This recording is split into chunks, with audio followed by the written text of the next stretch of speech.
It's August 5th and we are in North Sydney, KOA. Been here for a few days and you'll see why a little later on in the video. But here's a quick little picture of the area.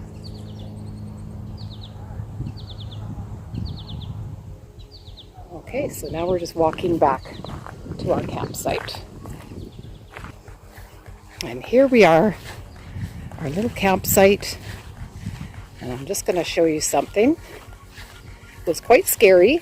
When we got here a few days ago, the owner of the campsite noticed that Paul's tires are completely worn out. Yes, that's right.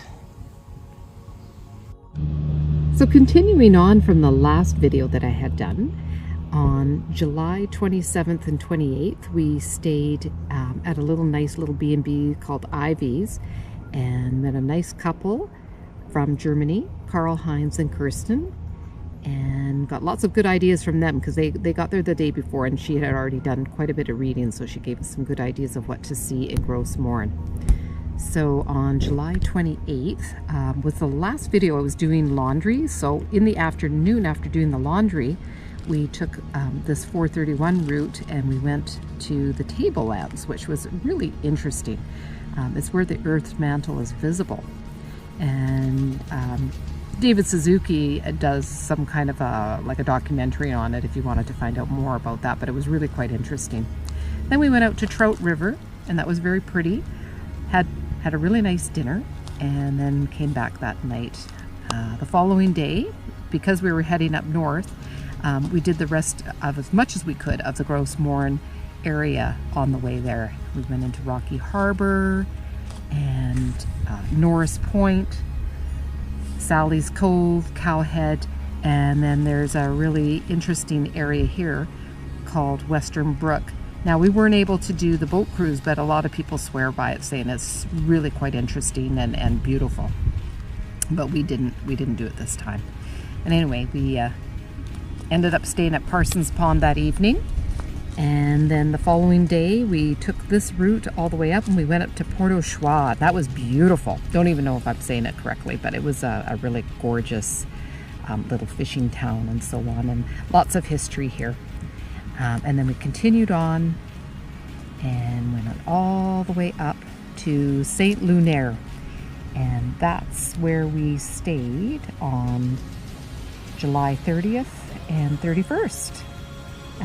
On July 31st, we went on a boat cruise in the morning. We were hoping to go see icebergs, but they wouldn't take us around to the point because it was too rough out there. But we did see some whales, and you'll see those in the videos. And those of you that are on Facebook will see that I had posted some videos of the whales that we saw.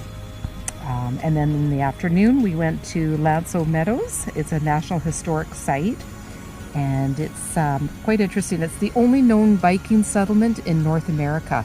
And what they had done is when they found all the artifacts and so on, they took a few for the museum, and then they put sod back over the actual area and then did a recreation. It's quite interesting.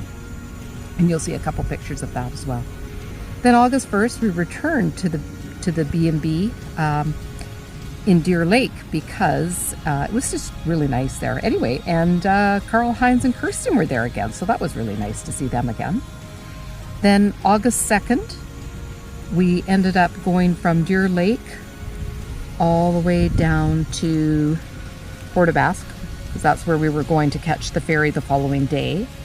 We did take a little bit of a side route through here. There's a really nice Cape St. George and just saw a little bit of that.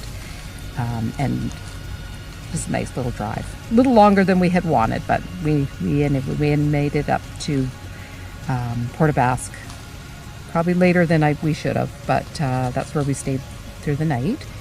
And then we took the ferry. And then when we got here August 3rd into North Sydney, we pulled into the KOA. And the owner came out and he said, "Who's driving the Nomad?" And Paul said, "I am." And he says, "Your tire's done."